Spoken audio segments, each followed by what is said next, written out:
Hey guys, guess what? In this episode, I'm going to be giving my standing predictions.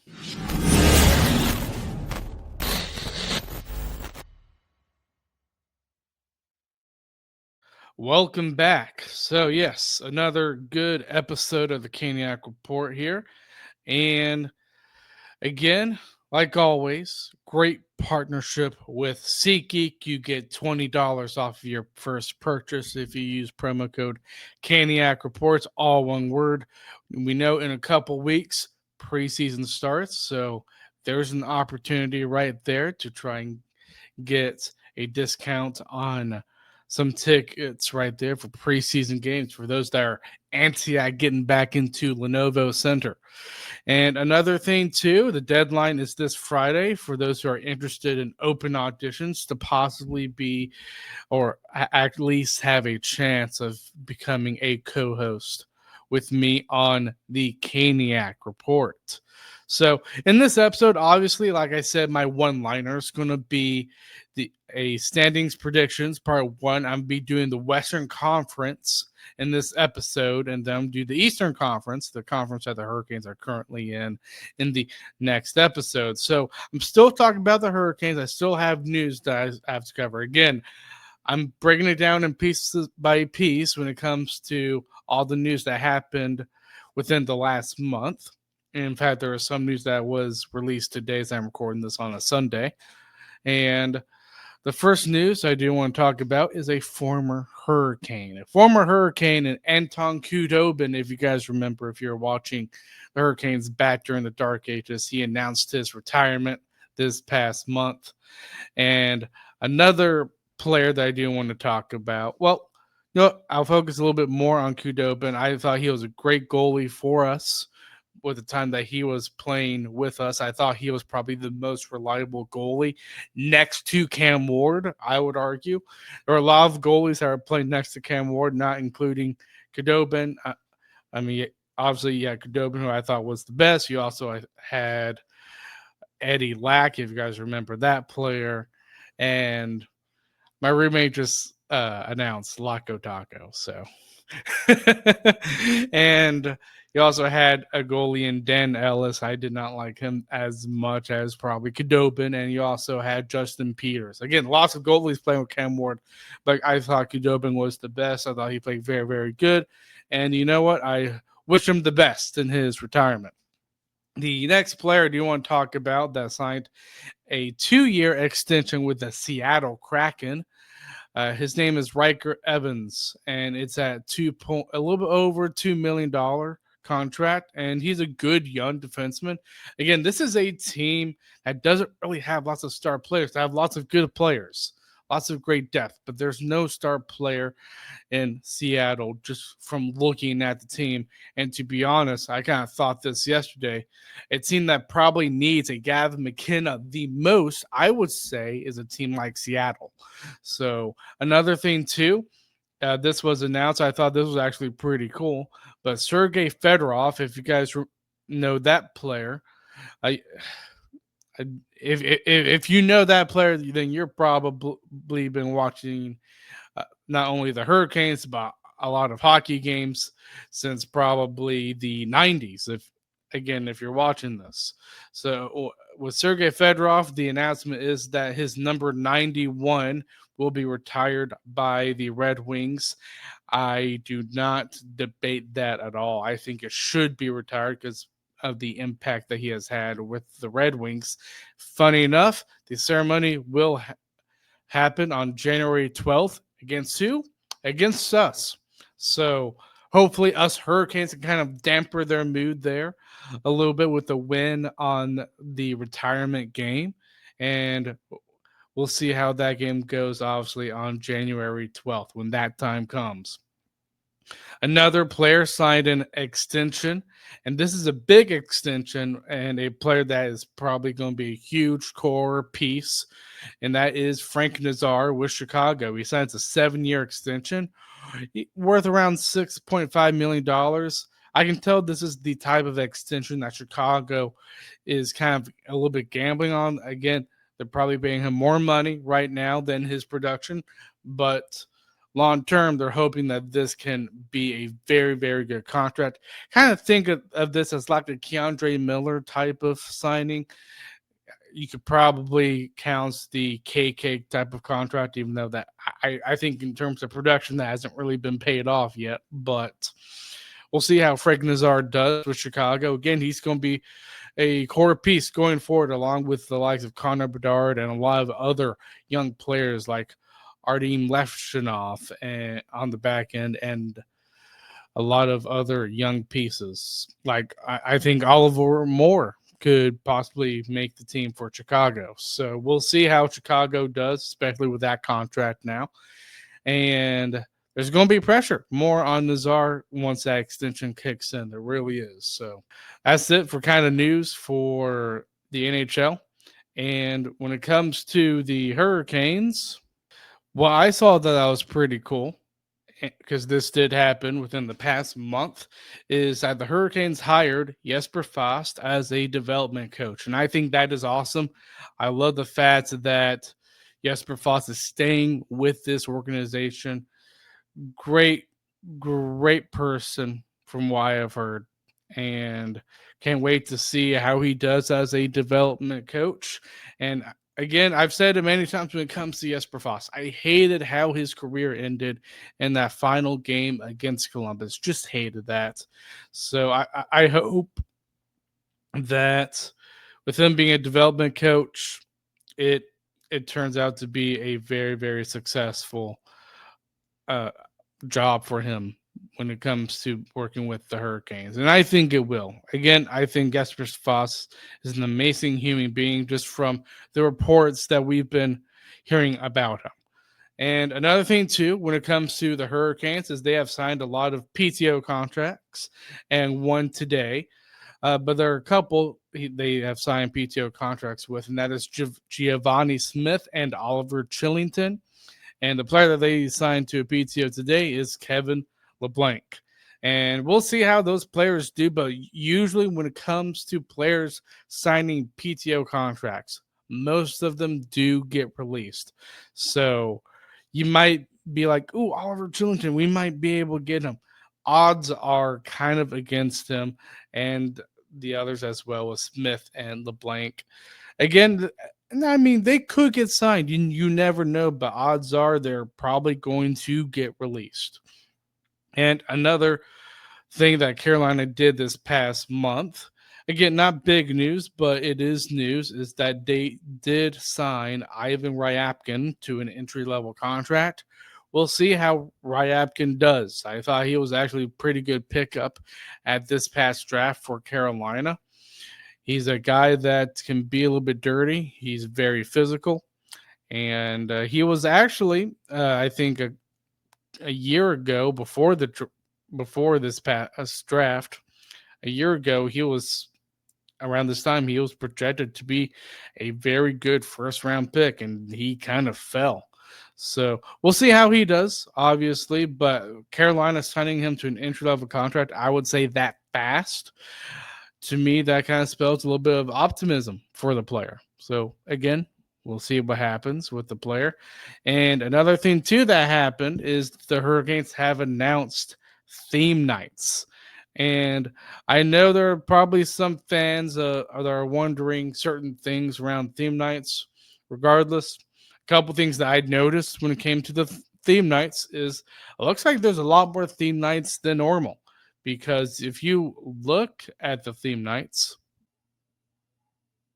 there's a total of 22 theme nights. So it really does seem like there's a lot more. They're ramping it up a little bit more. Obviously, you have opening night, which is to kick off the season against New Jersey. You have Margaritaville nights, which is against Philadelphia in October. That's going to be interesting. I wonder if there's going to be a lot of references to Jimmy Buffett there. You have Hispanic Heritage Night, Halloween celebration, Women in Sports Night, Veterans Day, Veterans Day.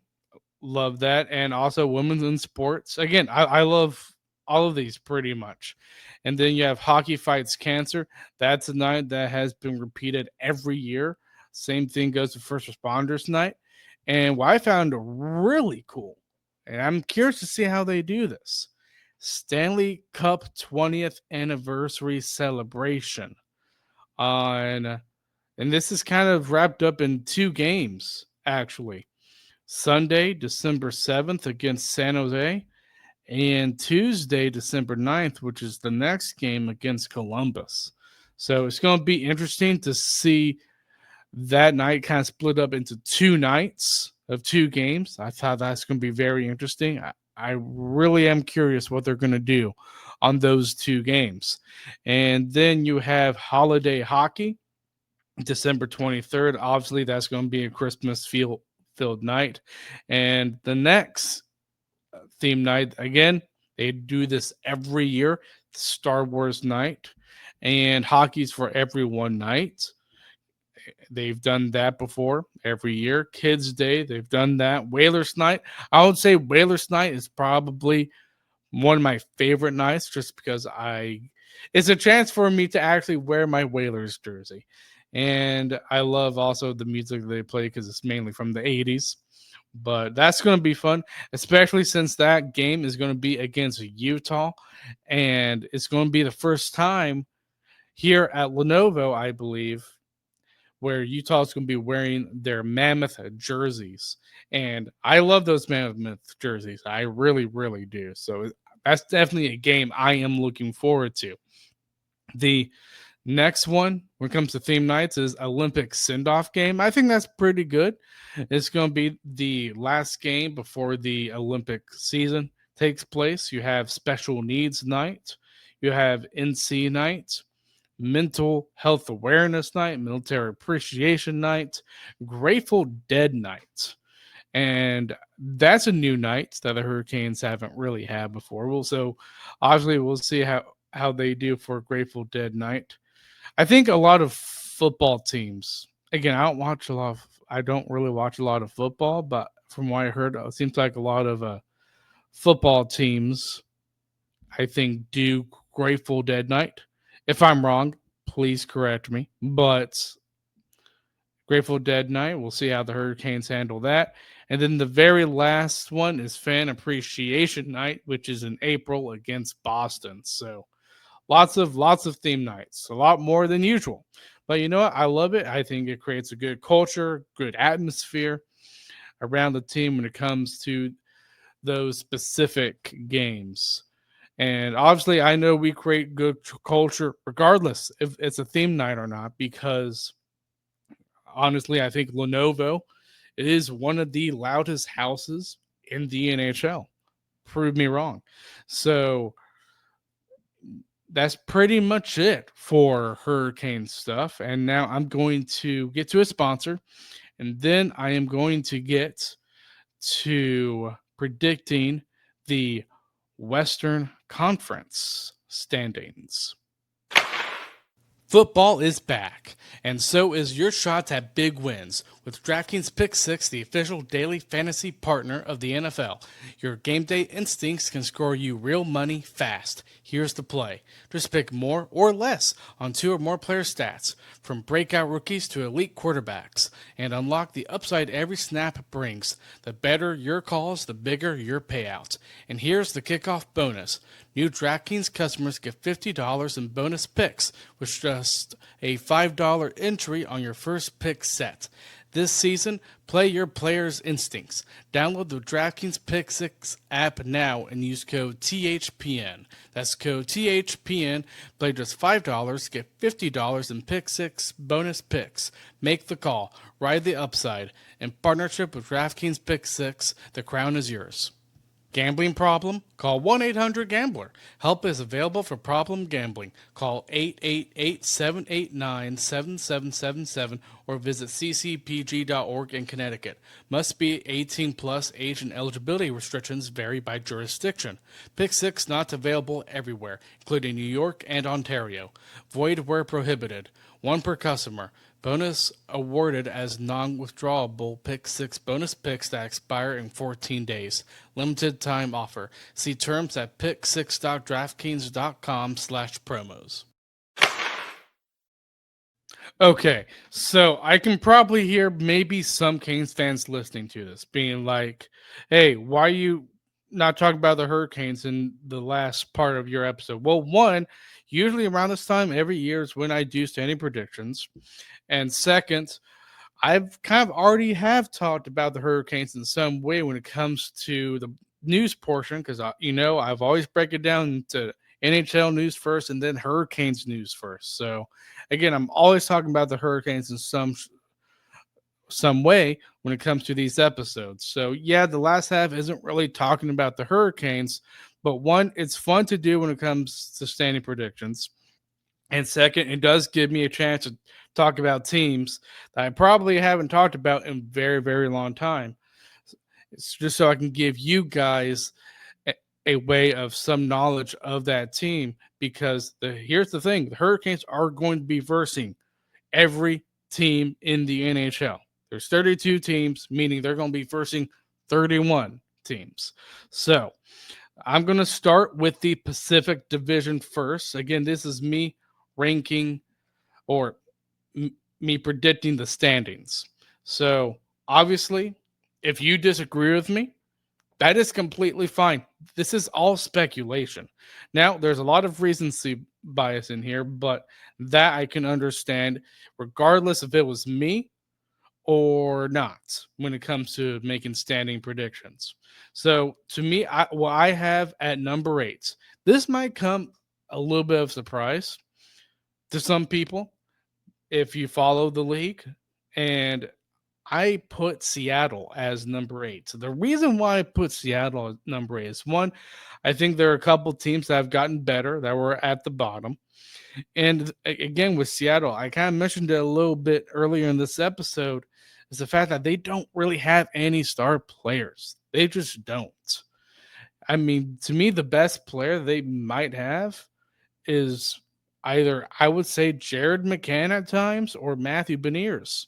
Now, Matthew Beniers, he's kind of probably the most popular player out if you talk to anyone that doesn't really follow Seattle.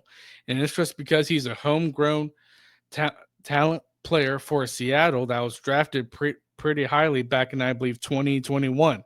I believe. If I could be wrong about the draft year, but I believe it was 2021. And with Seattle, I mean, again, because they don't really have a lot of star talent, they still have lots of good players and excellent depth. You look at their D with the likes of Riker Evans, like I just said. So again, not great, not bad.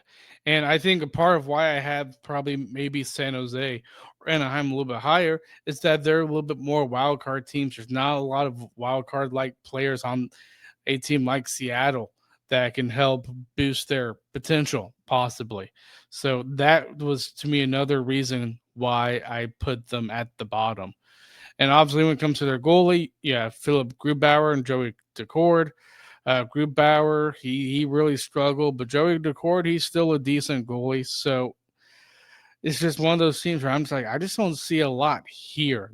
Obviously, I mean, for a group, you have some young guys, obviously, with Capo Caco and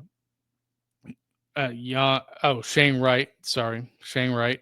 So, I mean, there could be some improvement offensively, maybe. But that's why I have Seattle at number 8. They just don't have a lot of those young players like Anaheim and San Jose have. So to me, at number 7, I have San Jose, and I still don't think they make the playoffs, but I do think they get better. I think San Jose is a team where they do improve. I'd be a little bit shocked, to be honest, if they were still last. Just a little bit, just because they have so much talent. You have the likes of Macklin Celebrini up top, and just so many more young players. And this is a team where I actually think that their rebuild has actually gotten to be pretty good. And they obviously brought in Orlov on the blue line, but they still have lots of young defensemen and Ferraro, Liljegren, and for their goalies, they have Askarov. So we'll see how he progresses. See if he can hit his potential from where he was drafted or not with San Jose. But there's just so many players that can take the next step. And I think if they do, I don't think they end up at number 8. I just don't. So the next team I have at number 6 is Anaheim. And this is a team, again, I kind of think of them in the same lines. I think they're kind of in the same boat as a team like San Jose. They have a lot of good young players. Now, obviously, there is the big talk of Mason McTavish. And even from what I heard lately is that the talks have stalled between the Ducks with Pat Verbeek and McTavish. But regardless, again, they still have lots of good young forwards. You still have a player in Troy Terry who can get you around 70 something points. You have Cutter Gauthier, Leo Carlson. And if they do sign Mason McTavish, man, this is going to be a very good young team. So yeah, again with Anaheim, just lots of good young talent, and they did trade John Gibson, so that saga's over finally for Anaheim. Feels like those trade deadlines have continued for the past feels like 10 years. And Lucas Dostal is going to be their main goalie, and they have Peter Mrazek, who we all know what he's capable of when he played for us. I mean, I think that's a decent goalie tandem. So I think Anaheim has a pretty good team. Again, a lot like San Jose.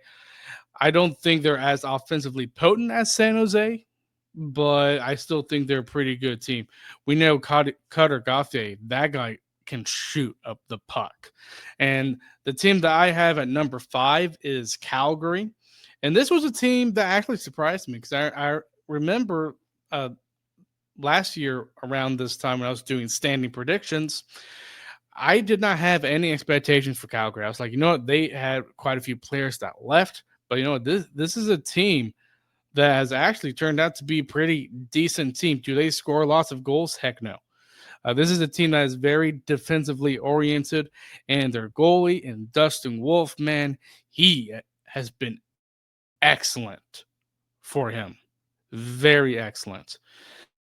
Now, obviously, there's a lot of rumors around Rasmus Anderson. Where is he going to go? Well, apparently he's going to be staying with Calgary. And if he does get traded, again, I wouldn't be surprised if he went to a team like, the 4 teams with no state taxes, Dallas, Nashville, Vegas. Would not be surprised. And, I mean, Calgary, again, I think this is a team that they're going to struggle scoring goals. They absolutely are. They just don't have a lot of firepower up front. But this is a team that is known to keep the puck out of their own nets because they're very, very good at it. And Dustin Wolf, he really has become a revelation. Like, from what I heard from Calgary fans, is that Wolf stands on his head and steals games for this team. That's how good he can be. So we'll see how Calgary does. I don't think they make the playoffs with that 5th position, but I still think they're a pretty decent team. The next team I have, this is number 4. I don't think this team makes the playoffs. I don't, because I think there's just a lot of, or I would say probably too many questions around big players. But this is a team that I think has the potential to be a playoff team. They just somehow don't do it. So what's funny when I say that is it kind of reminds me of a team like Buffalo, where on paper, very good, but they're flat out terrible when they actually play. So just a little bit of that comparison right there between the two teams. But with Vancouver, I mean, their difference maker should be Elias Peterson, and he didn't turn out to be that good this past season. So he needs to be a huge part of them trying to remain competitive in the Pacific Division. Obviously, Brock Besser returns to Vancouver. Everybody thought he was going to hit free agency. I did too, and then he turned around, wanted to stay in Vancouver. So we'll see how Vancouver does with those two players running the forward group. Obviously, you have Quinn Hughes, who's one of the best defensemen in the NHL, and Thatcher Demko and Lankinen as the goalies. Again, I think this is a very good team. I think their potential, honestly, I think they could be a playoff team. whenever they get on the ice, they just don't do it. They really, really don't. I think I remember 2 seasons ago, I had them ranked number 1. And actually, I think I got that correct, believe it or not. But this is a team I think is more than capable of making playoffs. The next team I have, and this is a team I do have making the playoffs, is the LA Kings. And this is a team. What's funny about the LA Kings, they're not really a team that is known for developing their prospects, because I remember there was a time several years ago where they had a plethora of prospects and they just didn't work out other than Quentin Byfield. And Byfield, I think there's still some development for him, but you also have Kevin Fiala, who's still really good. Anze Kopitar, he's 38 years old. He's old, but he's still playing pretty good. Philip Denault up there on the forward group. And on the defense, I really like the defense. Now, obviously, they lost Gavrikov and a couple of contracts that kind of leave my head scratching. But regardless, I think this is pretty good defense with Brant Clark, Drew Doughty, Cody Ceci, Mikey Anderson. I think Mikey Anderson is one of the best defensive defensemen that's not named Jacob Slavin. So this is a team that kind of like Calgary, like I just said, I think they're very, very good defensively. Offensively, probably need to score a little bit more. I think their best probably player that does score is Kevin Fiala. But again, a team that's very plays a type of game that's very defensive styled, doesn't really score a lot of goals, but it works. And they're able to get into the playoffs, which is why I do have them at number 3. And then at number 2, I have the Edmonton Oilers. And the Oilers, they're a team that, I mean, they've made the Stanley Cup Finals 2 times in a row, but still haven't won a Stanley Cup. Now, Edmonton, I think it's crazy for anybody to believe that they're out of the playoffs because they have 2 of the best players in the NHL with McDavid and Draisaitl. It's just, can they win a Stanley Cup? That's what Edmonton Oilers fans are kind of thinking. Can they win it? And obviously, you have the huge talk of McDavid, whether he wants to stay in Edmonton or not. But this is still a team, regardless of that contract situation, where they're still very, very good. And offensively, they're one of the most dangerous teams in the NHL. They just are. The only question when it comes to Edmonton, again, offense is fine. I think defense is fine. I think Ekholm is really good on the blue line. So is Evan Bouchard. Is their goaltending with Stuart Skinner. So we'll see how Edmonton does. And then Vegas, I have at number 1 just because I think if you look this past offseason between Edmonton and Vegas, I think Vegas improved more of their team than Edmonton did. Now, you could argue Edmonton, they probably didn't need to improve their team a ton. Heck, they reached the conference final or the Stanley Cup finals. But Vegas, I mean, they added Mitch Marner. And he can be a game breaker. I say can be just because there have been lots of Maple Leafs fans that think he was maybe part of the problem. But regardless, I do have Vegas at number 1 because, again, they improved a lot with adding Mitch Marner there. And I'm telling you, Mitch Marner and Jack Eichel, if they're on the line together, watch out. So the next is the Central Division. And the next team I have, which is, again, I'm going from 8 to number 1. Number 8, I have Chicago. Do I think they get better? Yes. But here's the thing when it comes to the Central Division. I think the Central Division is one of the toughest divisions ever. Really. It is tough. You look at these teams. I think you could argue from 1 to 6 position.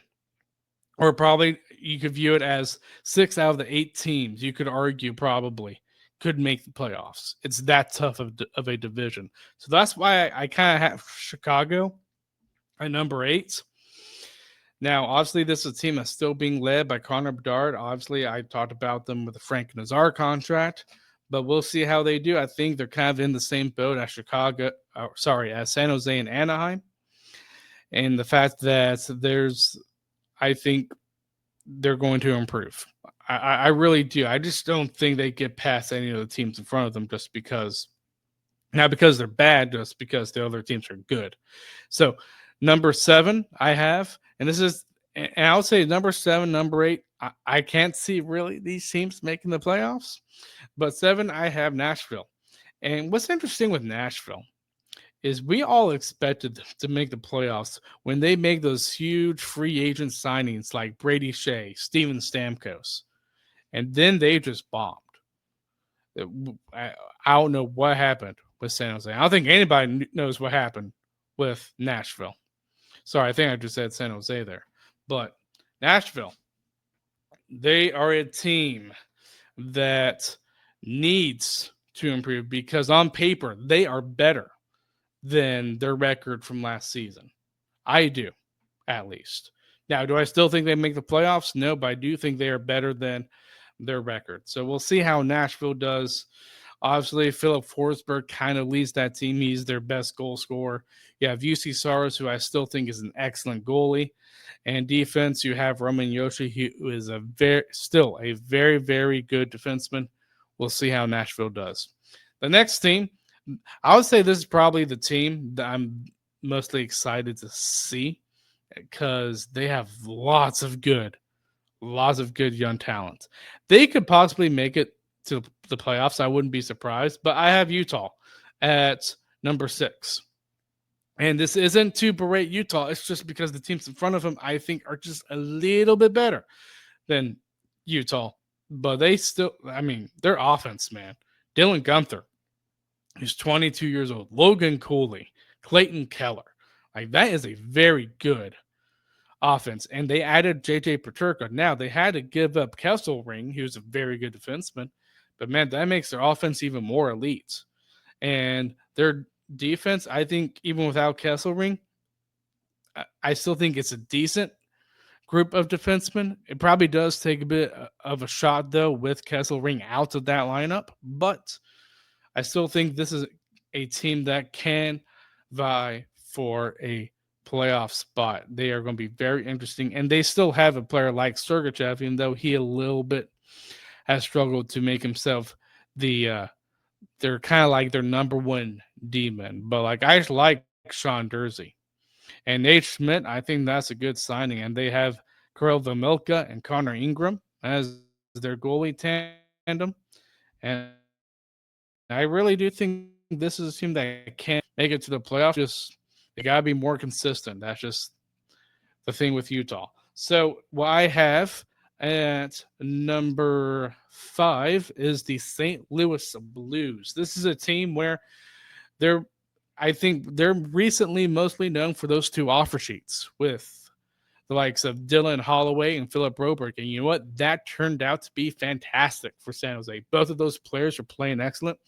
You have Jordan Bennington leading the way in goal. On D, obviously, Broberg played excellent. But you also have Colton Parayko, Justin Falk, who was a former Hurricane.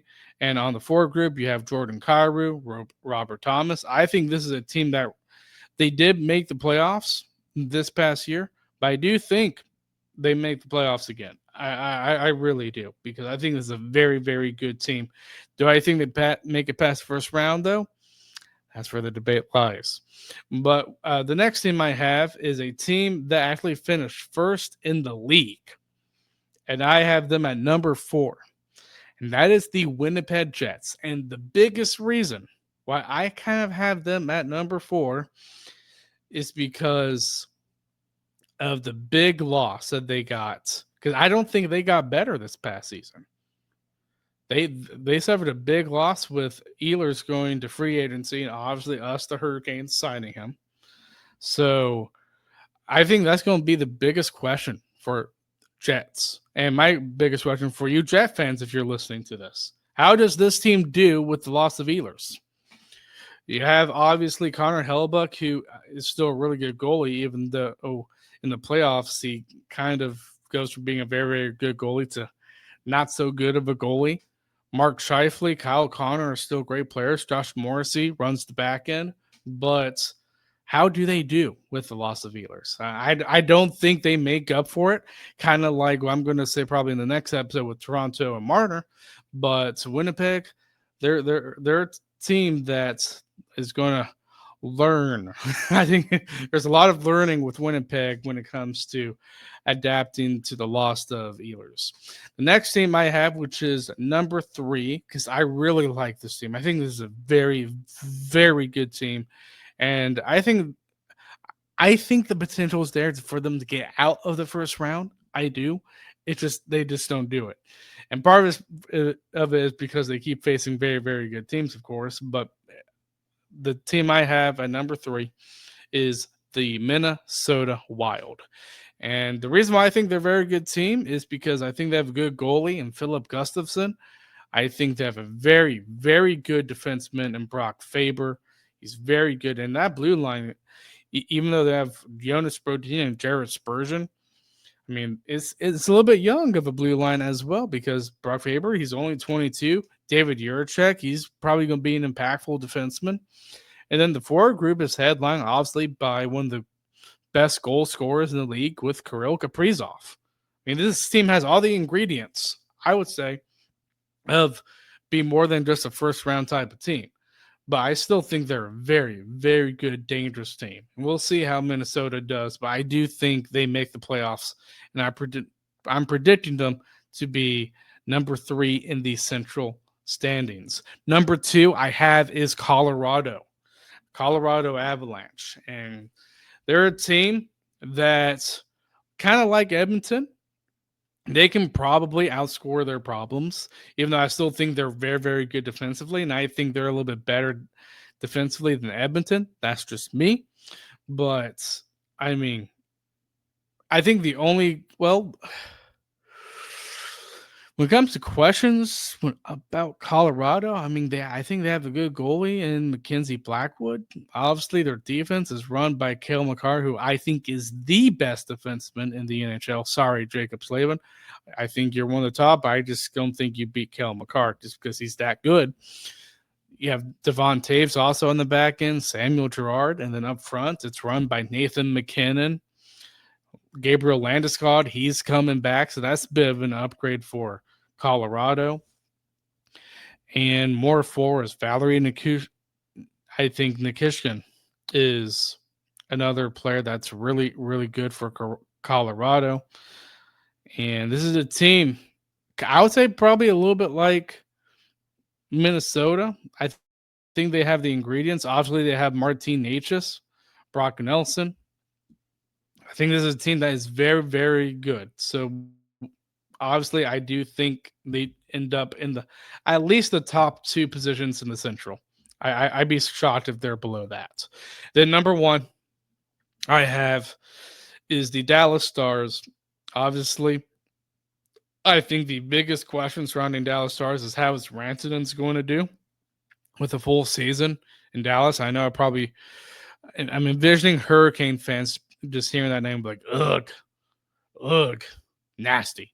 But regardless, he is still an excellent player, and we'll see how Dallas does. I think they are another team that has all the ingredients to win a Stanley Cup because they're that good. You have Wyatt Johnston, also amongst the forward group, Jason Robertson. Now there's some rumors about Robertson might be leaving, might not be. And on the defense, it's really good too. You have Thomas Harley, Mira Heskinainen, and goaltending, you have Jake Ottinger. I really do think this team has all the ingredients to winning a Stanley Cup. But those are my predictions for the Western Conference. And again, if you disagree, it's okay.